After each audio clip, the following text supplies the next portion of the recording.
Bismillah, selamat pagi, salam sejahtera bagi kita semua. Kita mengupas Real Business Plan and Tool punyanya Anna Mikini yang sebelumnya tentang auto repair, jadi servis mobil di dekatnya Sampang, Springfields. Kemudian di samping juga untuk konsultan bisnis itu apa saja yang dibutuhkan, jadi secara umum aja. Kemudian kali ini ada beberapa penting, misalnya untuk industri yang beda itu tentu juga bisnis plan-nya itu juga kita lihat ini nanti kita apa saja yang misalnya untuk toko atau retail. Dalam hal ini Circle Key. Untuk bisnis plan-nya apa saja yang ditulis dalamnya, mari kita lihat. Kemudian tentu harus mencantumkan yang pertama prioritas. Prioritas dari Circle Key itu misalnya dia di di convenience store. Retailingnya itu apa saja, misalnya tentang price yang moderat, kemudian eh, produk-produk yang kebutuhan produk sehari-hari, beverage, kemudian yang disebut consumer good. Di manajemen kontrol itu menjadi penting bagi owner juga, bagaimana mengkontrol secara finance dan keuangan.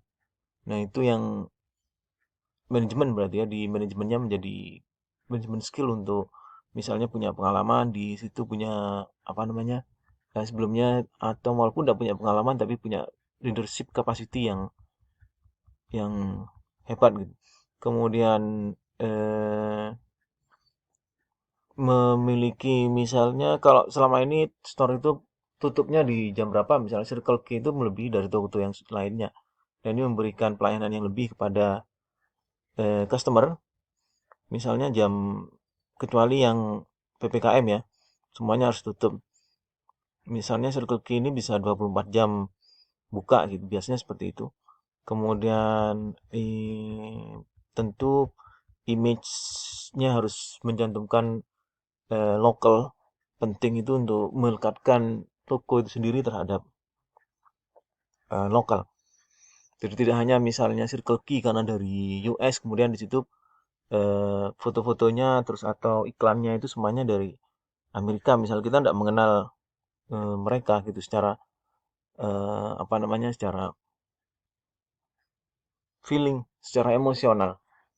Mungkin menggunakan eh, lokal-lokal ini image, kemudian lokal-lokal apa namanya, orang yang memiliki popularitas di lokal. Kemudian training employee, menjadi tantangan berikutnya adalah merekrut dan mentraining kualitas pekerja yang berkualitas. Hal ini misalnya kita ambil contoh di Indomart atau Alfamart itu yang pelayanannya yang sudah baku, jadi mereka terus standar dan mereka melayani dengan more eh, apa namanya, service yang beyond dari yang sebelum, informasi yang lebih banyak. Kemudian mereka kalau misalnya kita menanyakan suatu barang itu mesti memberikan apa, tidak hanya menunjuk tapi juga mem- mem- membimbing kita untuk ke sana. Kemudian quality stock, inventory control itu menjadi penting.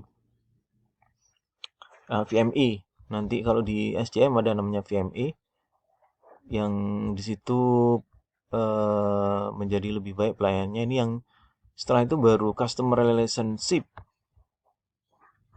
Customer relationship lebih ke CRM, bagaimana memahami customer lebih baik. Nah, ini karena bukunya lama, belum misalnya pakai big data analitik Oracle, misal penggunaan Oracle, penggunaan SAP, SE, kemudian ECR, kemudian begitu customer itu penggunaan recognize face untuk melihat customer puas apa enggak gitu dalam belanja. Jadi tentu menjadi penting bagaimana customer service itu eh, malah outstanding atau beyond dari yang diharapkan dari customer. Kemudian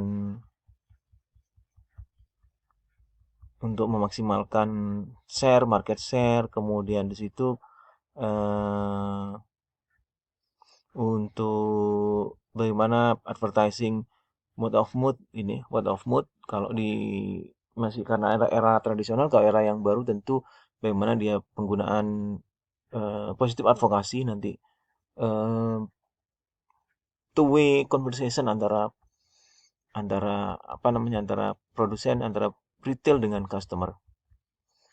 Kemudian tentu bagaimana melayani dan produk itu sesuai dengan need and want dari customer melalui employee training, kemudian leadership yang bagus untuk effective communication-nya menjadi sangat efektif. Kemudian penampilan menjadi sangat penting untuk barang dagangan dan apa tampak depan dari sebuah toko, store, display itu menjadi sangat penting. Jadi cleanliness, misalnya standar cleanliness yang sangat tinggi.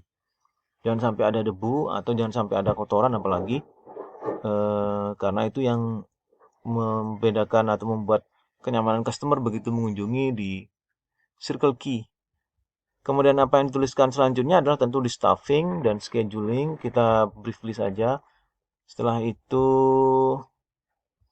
ada personal income sama expense. Jadi pendapatan dan cost tentu tentang memaparkan keseluruhan secara secara misalnya franchise relationship, kemudian pengalaman atau manajemennya, kemudian penggunaan sistematik otomatisasi, kemudian yang tadi customer relationship, kemudian cleanness yang standarnya sangat tinggi dan sebagainya di conclusion. Masih